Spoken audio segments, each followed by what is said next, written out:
Isaías 9, no versículo 6, é um versículo assim bem emblemático. Eu quero ler com a igreja e depois... Não, eu vou ler e depois eu quero ler com toda a igreja. Diz assim o texto bíblico: porque um menino nos nasceu, um filho se nos deu, e o principado está sobre os seus ombros, e o seu nome será Maravilhoso Conselheiro, Deus Forte, Pai da Eternidade, Príncipe da Paz. Vamos todos juntos? Porque um menino nos nasceu, um filho se nos deu, e o principado está sobre os seus ombros, e o seu nome será Maravilhoso Conselheiro, Deus Forte, Pai da Eternidade, Príncipe da Paz. Irmãos, eu quero falar assim de imediato com vocês, porque eu vou tocar nisso na mensagem, mas eu quero falar até mesmo antes da oração. São 4 nomes compostos: Maravilhoso Conselheiro, Deus Forte, Pai da Eternidade, Príncipe da Paz. Eu digo porque eu mesmo costumava ler assim, não, e o seu nome será Maravilhoso, vírgula, Conselheiro. Não, ele é Maravilhoso Conselheiro, Deus Forte, Pai da Eternidade, Príncipe da Paz. Feita essa observação, deixa a sua Bíblia aberta aí, vamos falar com Deus. Glorificado seja sempre, eternamente, o teu nome, ó Deus. Nos alegramos em ti, Pai. Ó Deus, muito obrigado pela oportunidade de estarmos juntos na tua casa, em comunhão, Pai, no repartir deste pão espiritual. Ó Deus, que o teu Espírito fale aos nossos corações e que nós, ó Deus, venhamos a nos tornar melhores, ó Deus, aperfeiçoados pela tua palavra, pela aplicação, Senhor, que o teu Santo Espírito vai fazer no coração de cada um de nós, da tua santa e bendita palavra. Não permita, ó Deus, que nós saiamos tais quais entramos, mas que nós sejamos, ó Deus, transformados pela tua santa e bendita palavra, pela tua santa e bendita presença, bendito Espírito Santo de Deus. Oramos em o nome de Cristo Jesus.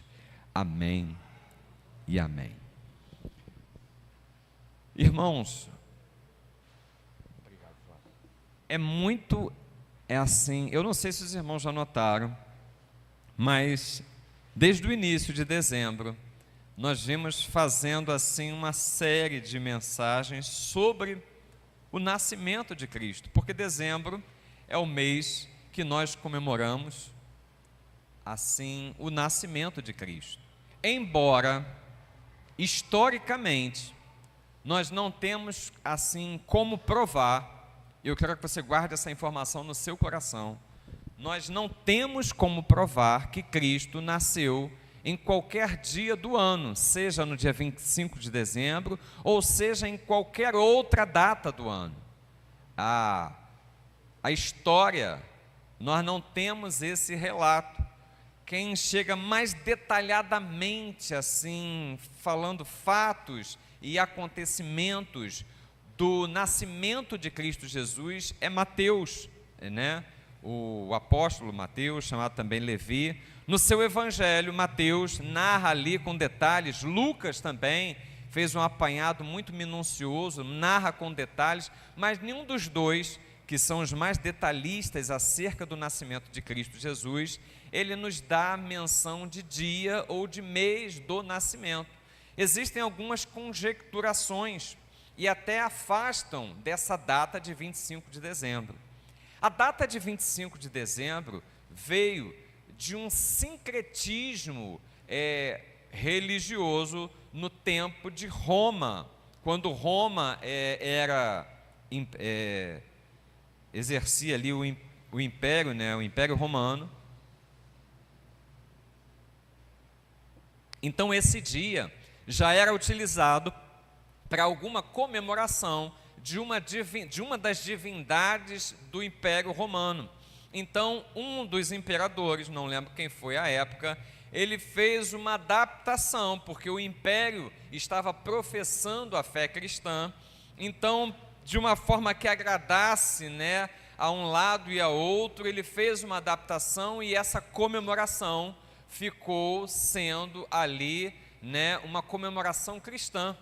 E nós recebemos isso como tradição, e muitas vezes as pessoas acreditam que Jesus de fato nasceu no dia 25 de dezembro. Nada contra, irmãos, comemorar, mas eu e você, como povo de Deus, nós temos que estar assim com conhecimento desses detalhes da situação. O Carlos Victor, ele estava me falando, eu acho que ele fez essa pergunta aos embaixadores. Ele fala assim: no dia 25 de dezembro, nós comemoramos o aniversário de nascimento de uma pessoa que foi muito importante na história da humanidade. E aí todo mundo fala assim: Jesus Cristo. Aí ele fala assim: não, foi Isaac Newton, né, o grande físico que descobriu aí, fez diversas descobertas no que diz respeito às leis da física, né? Mas porque, de fato e realidade, comprovado historicamente, Isaac Newton, né, nasceu no dia 25 de dezembro. Mas Cristo Jesus, o nosso Senhor e Salvador, nós comemoramos neste dia, mas não se sabe precisar o dia no qual ele nasceu. Feita essa ponderação, eu queria fazer uma outra ponderação sobre Natal. Se a gente fosse colocar um título nessa mensagem, eu iria dizer o seguinte: o Natal é Cristo. Talvez seja assim uma redundância para nós cristãos dizer que o Natal é Cristo, mas eu não sei se acontece com você. Quando eu ligo a televisão, existem assim alguns canais que só passam filmes de Natal, e 80%, talvez 85%, talvez 90% dos filmes de Natal não falam da pessoa de Jesus Cristo. É só lá em casa que acontece isso? Não, 90% dos filmes que falam de Natal, o tema é natalino. Está lá todo mundo, né, colocando uma árvore em casa, colocando uma estrela ali na ponta da árvore, né, fazendo aqueles enfeites natalinos. O tema mas não se fala em Jesus Cristo. E na verdade, nós precisamos assim ter essa convicção de que o Natal é Cristo. E diferente do que o mundo comemora, eu às vezes ficava assim com dificuldade para ter assim uma comemoração no dia 25 de dezembro, porque a partir do momento daquele grande dia em que eu levantei a minha mão para Cristo Jesus, Natal na minha vida passou a ser todos os 365 dias do ano. Amém? Amém? Então eu e você, nós precisamos comemorar o nascimento de Cristo Jesus todos os dias, porque, irmãos, todos os dias nós precisamos abrir os nossos corações para que Cristo nasça e renasça nas nossas vidas. Isso precisa acontecer todos os dias. E, lamentavelmente, esses 80%, 90% das histórias que nós vimos nos filmes relatam a história de Papai Noel. Irmãos, eu estava vendo hoje uma criança linda, estava no ambiente público, uma criança lindinha, cujo pai colocou na criança um gorrinho desse tipo de Papai Noel, o que para mim já deixou assim muito complicada a vida da criança, porque essa criança vai crescer com uma informação truncada sobre o sentido real e verdadeiro do Natal. O Natal é Cristo. E qualquer outra coisa, qualquer outra conotação, qualquer outra interpretação, qualquer outra mensagem que queiram te vender, além disso, chuta, irmãos, que é laço.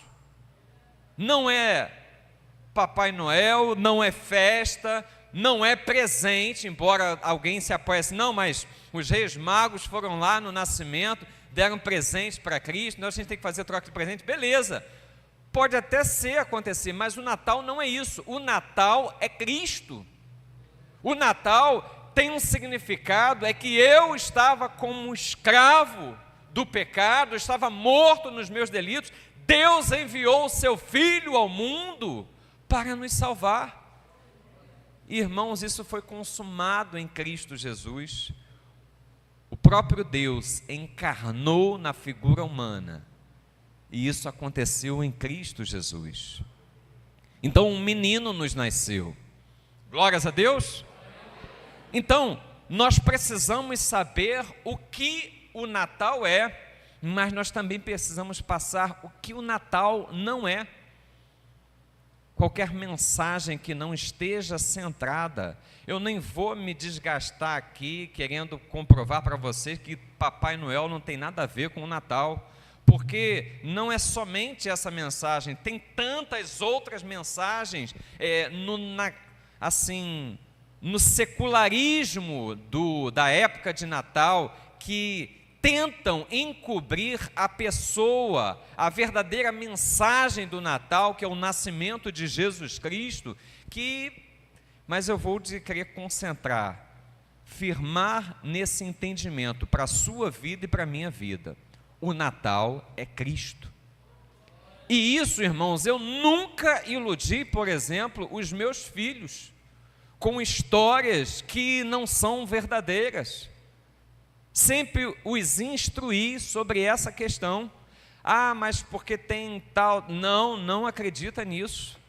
Aí algumas pessoas viravam para mim e falavam assim, poxa, você fez isso com seu filho, você comprometeu a infância dele, ele não é uma criança. Eu falei assim, não, ele é uma criança que tem que crescer com conhecimento da verdade, e a verdade é Cristo, o Natal é Cristo. Amém, irmãos? E isso, irmãos, não sou eu que estou dizendo, não. É a palavra de Deus. Olha o que a palavra diz para mim e para você. Porque um menino nos nasceu. Cristo encarnou, irmãos. O próprio Deus resolveu caminhar entre os homens. E isso já estava prometido desde a fundação do mundo.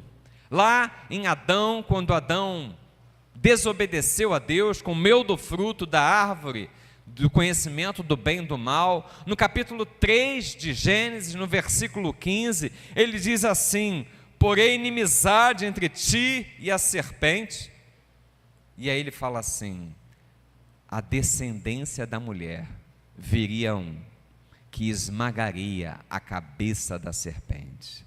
Sabe quando isso aconteceu, irmãos? Na cruz do Calvário. Cristo derrotou o inimigo das nossas almas. Até aquele ponto ali na cruz do Calvário, desde Adão até a cruz, a humanidade clamava por esse menino.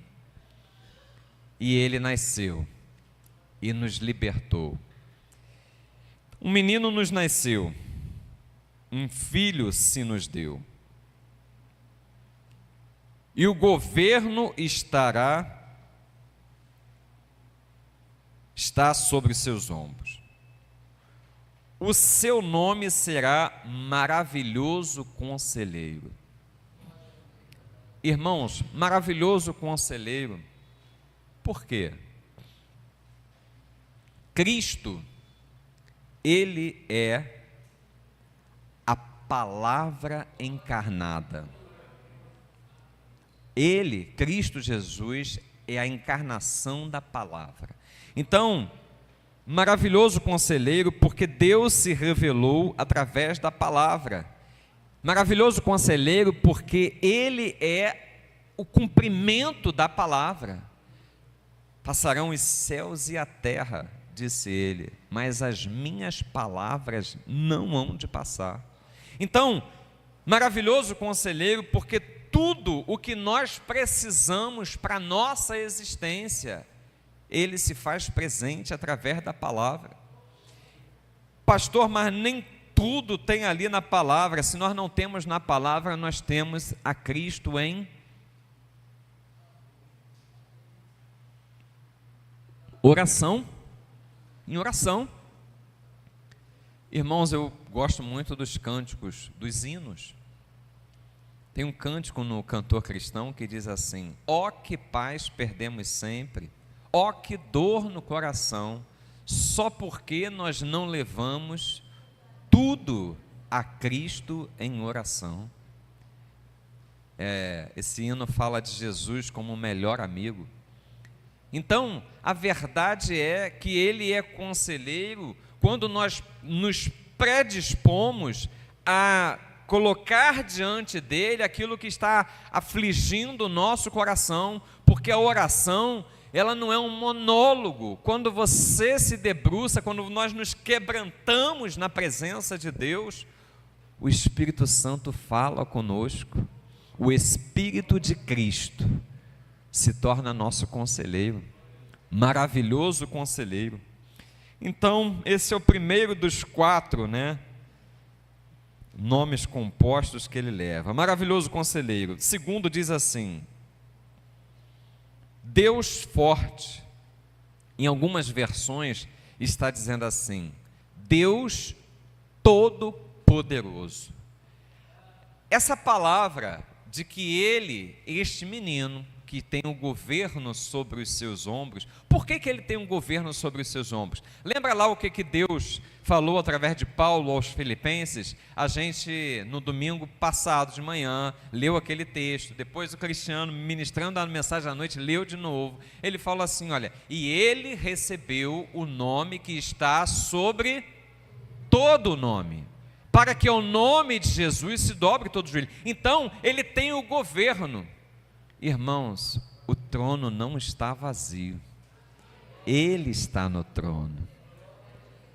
E nós vamos fazer bem, irmãos, se nós tivermos a nossa vida guiada por Ele, dirigida por Ele, que Ele esteja também no trono do seu coração, do meu coração.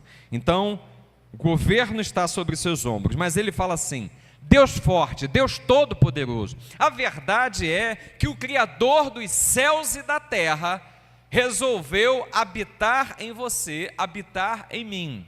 E como Deus todo-poderoso, Ele está dizendo o seguinte: o teu Deus, aquele que te tirou do império das trevas e transportou você para o reino do Filho do seu amor, não existe limite para Ele. Limitado é você. Limitado sou eu, mas em Deus não há limite. Tem uma música que está fazendo assim muito sucesso, que diz assim: esse problema para o teu Deus é nada. Não deve conhecer, eu não sei cantar, não vou ousar fazer essa maldade com vocês, mas a verdade é essa: qualquer que seja o problema que você esteja vivendo, para Deus é nada. Por quê? Porque se é uma enfermidade, foi Ele que fez, irmãos, cada célula do meu corpo, do seu corpo. Se é alguém que está se levantando contra você, é Ele quem abate o exaltado, é Ele quem exalta o humilhado. Tudo está nas mãos dEle. Talvez seja uma questão de recurso que esteja faltando. Ele é o dono do ouro e da prata. A terra pertence a Ele e todos os que nele habitam. Então, na verdade, o que é pequeno diante dos problemas? A minha fé, a sua fé, porque Deus é maior que tudo isso que você e eu estamos vivendo. Nós precisamos pedir, tal como o pai daquela criança. Jesus Cristo estava ali naquele momento da transfiguração. estava naquele momento da transfiguração, desceu do monte. Quando ele bota o pé ali embaixo, vem alguém, chega e fala assim: Senhor, me socorre, porque o meu filho está horrivelmente endemoniado. Irmãos, alguém está endemoniado já é uma coisa assim muito, é algo assim que espanta qualquer um. Mas ele coloca um advérbio, algo que qualifica aquela situação para pior. O meu filho está horrivelmente endemoniado. E ele explica o porquê. Olha só, toda vez que o demônio vem, pega ele, joga ele sobre pedra, ele se corta todo, joga ele sobre fogo, ele se queima, e ele está não sabendo mais o que fazer. E o desespero daquele pai era o seguinte: eu pedi aos teus discípulos, enquanto o Senhor estava lá no monte, para eles orarem, eles não conseguiram. E Jesus vira para aquele pai e fala assim: ó geração incrédula, até quando eu vos suportarei? Trazei-me o menino. Irmãos, e antes de Jesus falar isso, ele ouve do pai a seguinte pergunta: Senhor, se tu podes fazer alguma coisa, socorre ele. E Jesus vira para aquele pai e fala assim: se eu posso, tudo é possível ao que crer.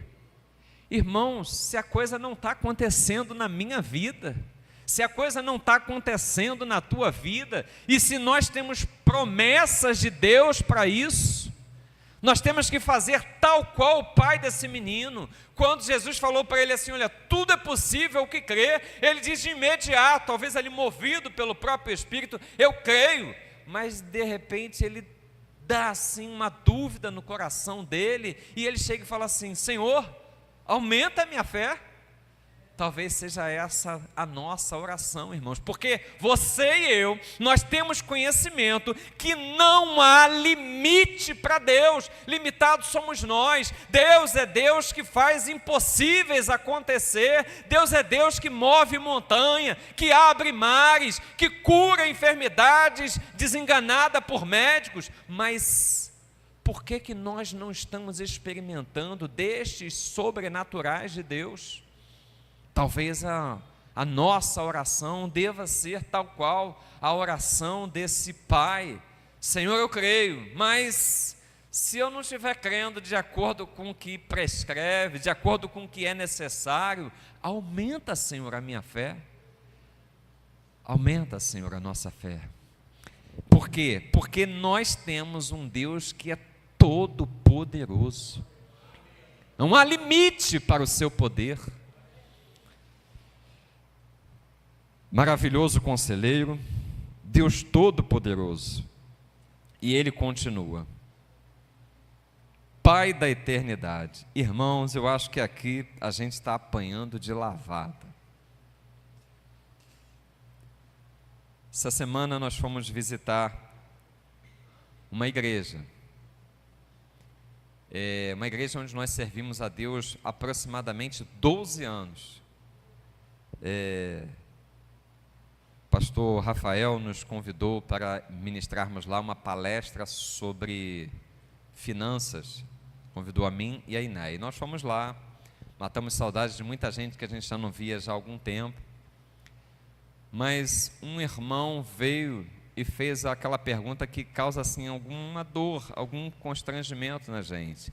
Ele fez assim a pergunta: e o irmão, como é que está? O irmão, pai da Inéia. Aí eu falei assim: olha, o Senhor chamou, ele partiu, e aquilo ali me trouxe uma reflexão, porque a verdade é que nós não fomos salvos por Cristo Jesus apenas para vivermos as promessas para esse tempo. Nós temos a eternidade para viver com Deus. Você pode dar um glória a Deus? Irmãos, a eternidade é o maior presente que Deus tem para a vida de um filho seu. Nós não fomos salvos por Cristo Jesus. O apóstolo Paulo, quando está tratando da ressurreição dos mortos, na carta aos Coríntios, ele diz assim: olha, se nós entregamos a Cristo Jesus as nossas vidas e esperamos de Cristo apenas para esses dias, comamos e bebamos. Se Cristo não ressuscitou dos mortos, amanhã também nós vamos morrer e acabou tudo. Mas não foi assim, Cristo ressuscitou e nós também vamos ressuscitar. Glórias a Deus. Irmãos, é o maior presente, porque eu vou fazer uma colocação para vocês. Vocês creem que Abraão foi um homem próspero? Eu creio. Eu quero a prosperidade que Abraão teve, em nome de Jesus. Você crê que Davi foi um homem que cumpriu tudo aquilo que Deus tinha como propósito para a vida dele? Eu creio. Davi foi um referencial de rei na história do povo de Israel. E eu poderia citar aqui outros homens, Moisés, Elias, Eliseu, homens que foram gigantes na fé, mas todos eles cumpriram aquilo que Deus tinha como propósito para as suas vidas e passaram. Esse tempo presente vai passar um dia na minha vida, por mais que dure, né, a vida de um ser humano, né, a Bíblia fala que chega ali aos 120, né, mas vai passar na sua vida. Se Cristo não voltar antes, vai passar, e nós vamos, né, completar aquilo que Deus tinha como propósito para a nossa existência. Mas não é somente para esse tempo presente que nós entregamos a nossa vida a Cristo Jesus. A eternidade é uma promessa e uma realidade para as nossas vidas, amém? Então eu e você precisamos viver aqui, mas de olho naquilo que é eterno. A eternidade é uma realidade para as nossas vidas. Ele nos prometeu situações e questões para essa vida. Sim, glórias a Deus. Mas nós precisamos estar de olho na eternidade. E eu vou dizer uma coisa para você: tudo o que você faz nesta terra ecoa para a eternidade. Lembra quando nós começamos, estávamos ali falando do projeto Aquecer, ele dizia assim: vinde benditos de meu Pai, para o reino que vos está preparado antes da fundação do mundo. Porque eu tive fome, me deste de comer, tive sede, me deste de beber. Por quê? Aquilo que você e eu, nós semeamos aqui no tempo presente, vai ecoar para a eternidade. Então, galardões e recompensas nós vamos ter diante daquilo que nós fizermos aqui. Então, aquilo que nós estamos fazendo aqui está construindo algo para a minha vida. O que eu faço, constrói algo para a minha vida. O que você faz, constrói algo para a sua vida na eternidade. Estão compreendendo? Então, por isso que Ele é o Pai da eternidade.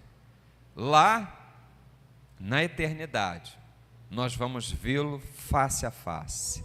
O apóstolo Paulo diz assim: conheceremos como somos conhecido. Verei, né, face a face e estarei diante dele. O que é o céu, irmãos? Céu é onde Jesus está. Glória a Deus.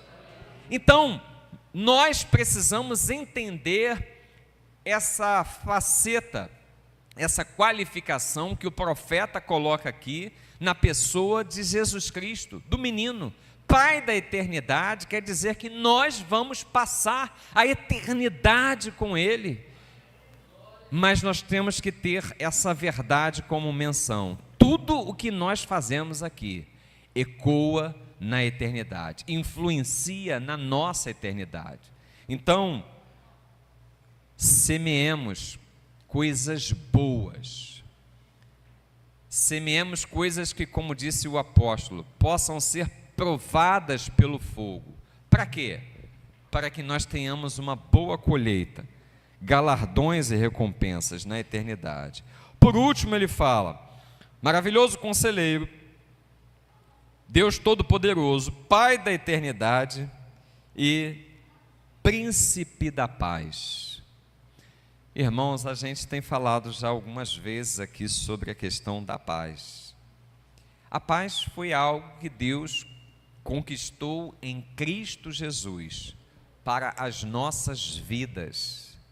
Então, ser crente tem duas marcas para a presença de Deus, o Espírito Santo de Deus, assim, que eu acho muito gritante, que deve existir na vida de um crente, de qualquer crente. Uma é a alegria. A palavra de Deus diz lá em Gálatas 5:22 que a alegria, ela é fruto do Espírito Santo de Deus na vida do crente. Então, as circunstâncias que nós estamos vivendo não devem tirar a nossa alegria. De igual forma, ele diz assim, que a paz é fruto do Espírito Santo nas nossas vidas. De igual forma, as circunstâncias que nós estamos vivenciando, elas não devem comprometer essa paz que Ele conquistou. Irmãos, e isso eu assim toco novamente para ter assim uma certa intensidade, uma veemência. Por quê? Porque muitas vezes nós estamos abrindo mão desta paz por coisas desta terra, e não vale a pena. Por quê? Porque paz é coisa que nada nesse mundo pode substituir, porque nós só temos paz garantida no nosso coração porque Ele pagou o preço lá na cruz do Calvário. Então Ele conquistou a paz para a sua vida, para a minha vida, e muitas vezes nós não discernimos isso e trocamos a paz que Ele nos conquistou por algo que nos tira a paz. Vou dar um exemplo para vocês. Lá no trabalho, eu ouço falar de muitas pessoas que estão exercendo cargos gratificados, com funções que são assim, de valores elevados, mas que não têm paz. Aquilo, o exercício daquele trabalho, trabalhar em determinadas frentes de trabalho, tiram a paz daquela pessoa, e ela troca isso por conta de uma remuneração diferenciada. Então, não tem, o que eu estou falando para vocês é o seguinte, não tem nada nesse mundo, inclusive recurso, dinheiro, financeiro, que possa trazer a tua paz. Você não pode negociar. Por quê? Porque foi algo que Ele conquistou na cruz do Calvário para as nossas vidas.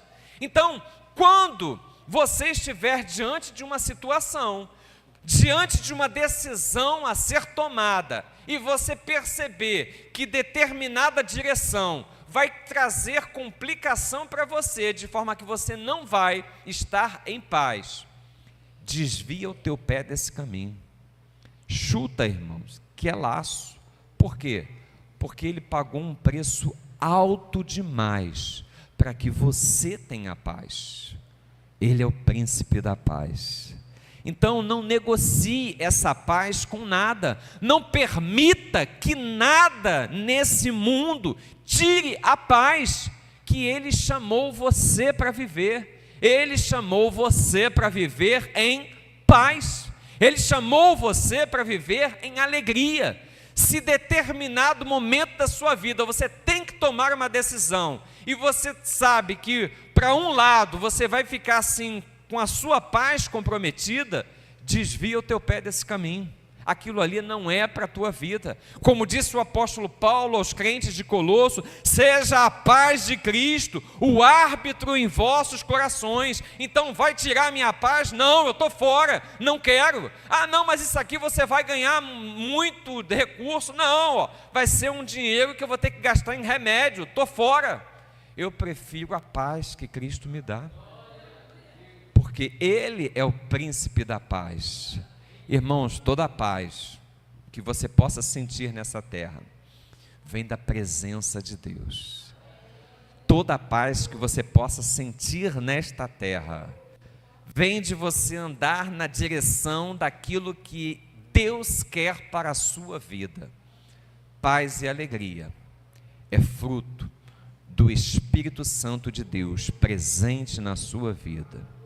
Então, o Natal, o verdadeiro Natal, é Cristo. Não se iluda com outras mensagens. Filtre. Pastor, não posso mais ver filme que fale de determinado tema? Pode, você pode ver o que você quiser. Mas fica atento. Filtra o que você está assistindo. Filtra a mensagem que você está recebendo. Por quê? Porque o Natal é Cristo. Deus encarnou na figura humana e se fez homem e andou entre nós. Agora, na sua vida, não apenas no dia 25 de dezembro, você pode comemorar Natal todos os dias. Algumas vezes, nesse mês de festa, algumas pessoas vêm professar assim, gosto, por uma festa ou outra, aí a pessoa fala assim, eu não gosto muito de Natal não, é uma coisa assim muito frustrante, muito melancólica, muito... Irmãos, porque a pessoa que fala isso não conhece o verdadeiro sentido do Natal. Ela ainda não experimentou a paz e a alegria da presença do novo nascimento, do nascimento do menino, Deus na sua vida. E isso faz toda a diferença. Paz e alegria, irmãos, são inegociáveis. Amém? Um menino nos nasceu, um filho se nos deu. O governo está sobre seus ombros, e o seu nome é Maravilhoso Conselheiro, Deus Todo-Poderoso, Pai da eternidade, Príncipe da paz. Você recebe essa palavra? Diga assim: eu recebo em nome de Jesus. Glórias a Deus. Fica de pé, vamos adorar.